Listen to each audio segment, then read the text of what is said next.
Hello, and welcome to the FireVoxel tutorials. In this tutorial, we will introduce FireVoxel's tools for processing dynamic, four-dimensional image sets. We will demonstrate ROI-based modeling and voxel-based parametric mapping using diffusion MRI as an example. In dynamic imaging, images are acquired repeatedly over time and analyzed to derive functional information about organs and tissues. Examples of dynamic imaging include dynamic contrast-enhanced MRI, dynamic PET and CT, as well as diffusion-weighted MRI and bold MRI. These techniques yield parameters related to tissue vascularity, cellularity, and oxygenation. We will use a set of diffusion-weighted MR images as an example. First, we will load DICOM images using Open DICOM Single Document. This will open the load panel that shows how this dataset is organized. FireVoxel detected 8 three-dimensional images with the same acquisition matrix but different b-values. The b-value serves as the indexing parameter, which is recognized as a fourth dimension. We will call it the dynamic dimension. FireVoxel automatically assigns dynamic dimensions. In addition to b-values, FireVoxel recognizes as dynamic dimensions such parameters as time, flip angle, and echo time. At every b-value, each three-dimensional image contains 7 axial slices. To load only selected b-values, check the boxes in front of these volumes. To load the entire diffusion series, click on its name and click Load. The images are now loaded into FireVoxel. Double right-click to switch to the film view and display all slices acquired at a single b-value. To scroll through the images with different b-values, use the right and left arrow buttons on the keyboard. We can view the dynamic dataset played in time by using Play 4D Experiment icon on the toolbar. Here, we can enter the desired video frame rate. Note how the image intensity decreases with increasing b-value. To inspect the signal behavior as a function of dynamic dimension, use the Voxel Time Activity Curve browser on the main toolbar. This panel shows the signal versus b-value in a given voxel or a circular region. We will now examine the signal behavior in the lesion present in the left kidney and in the surrounding kidney tissue.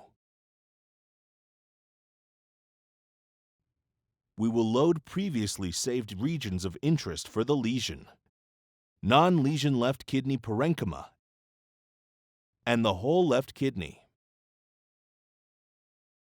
To visualize the signal within these ROIs, use the Layer Control panel. Select the left kidney ROI and click ROI Stats 4D.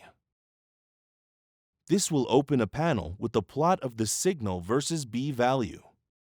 This data can be copied to clipboard or saved as a text file. To display the signal for all visible ROIs, check All Layers. Each curve will be plotted in the color of the corresponding ROI layer.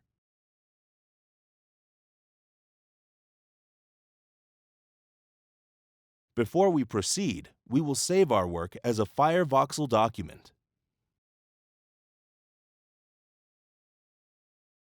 FireVoxel contains extensive tools for dynamic modeling. To access these tools, select 4D Processing, Parametric Modeling, or click the toolbar icon with 2 kidneys. This command opens a panel titled Parametric Map Calculation for Dynamic Experiment. This panel allows the user to set up and run model analysis. The panel consists of 4 parts. The top part contains a drop-down menu of models and measures. This menu shows only the models that may be applicable to the currently loaded modality and dynamic dimension. For this dataset, the menu offers several diffusion models. We will select the simplest model, in which the signal intensity is a mono-exponential function of the B value. Below the model list, the left part of the panel enables the user to set the fitting constraints, such as the parameter limits and the noise cutoff.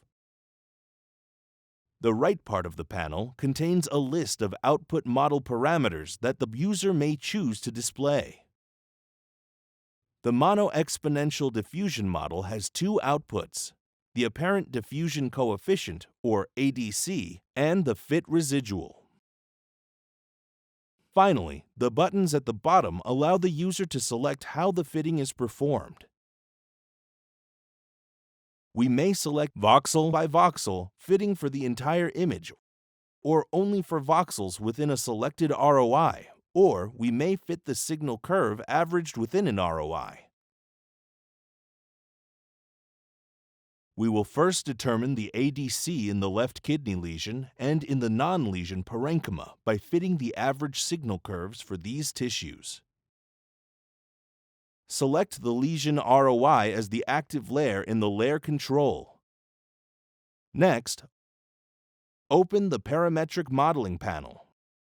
Enter the fit constraints. Select ADC and residual as the outputs and click Process ROI as a single curve. This will open a panel titled Dynamic Experiment Single Curve Results. This panel shows the modeling results at the top and the data and model fit at the bottom. The parameters can be copied to clipboard and pasted into other software. In the lesion, the mean ADC is 3.14 times 10 to the negative 3 square millimeters per second, and the signal is well described by the mono-exponential model. Now select the non-lesion kidney tissue ROI and rerun modeling.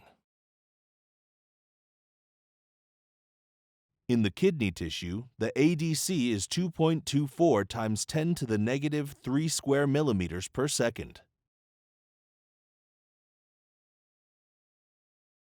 Unlike in the lesion, the mono-exponential model does not fit the kidney tissue signal well, especially at low B values.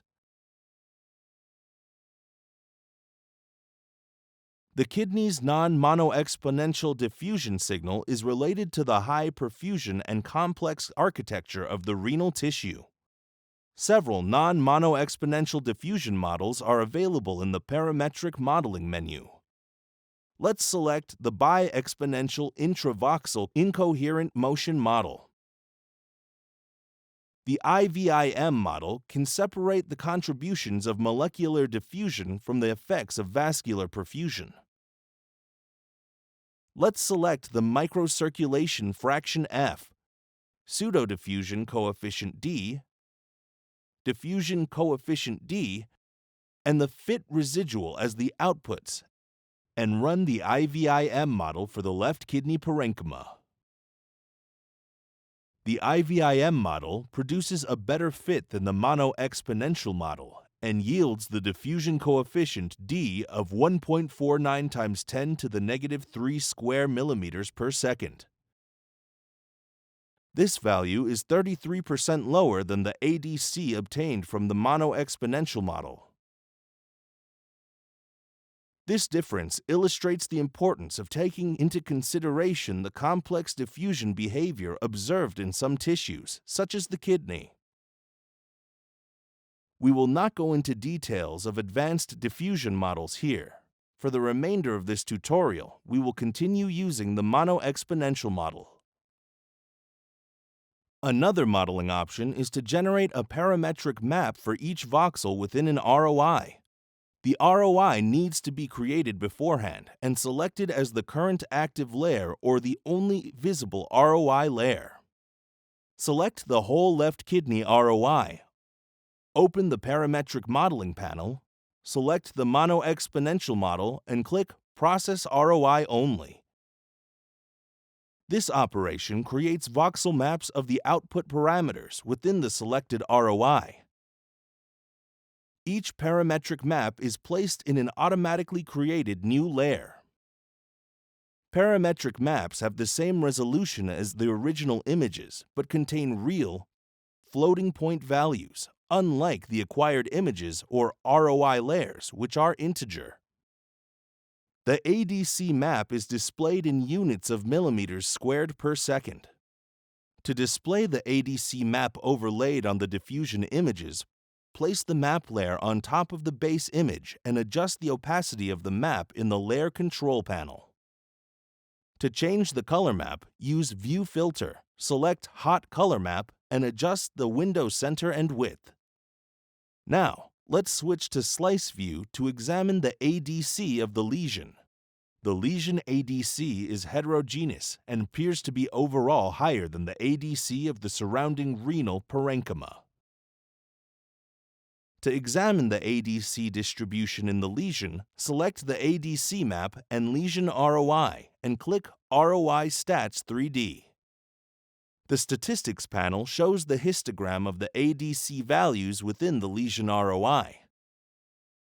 The ADC distribution is asymmetrical and has a right-hand side tail. You can save this histogram and its parameters as a text file. The mean ADC in the lesion is 3.19 times 10 to the negative 3 square millimeters per second. Next, select the renal parenchyma ROI and again open the Statistics panel. This distribution is symmetrical. The mean ADC in the kidney tissue is 2.34 times 10 to the negative 3 square millimeters per second.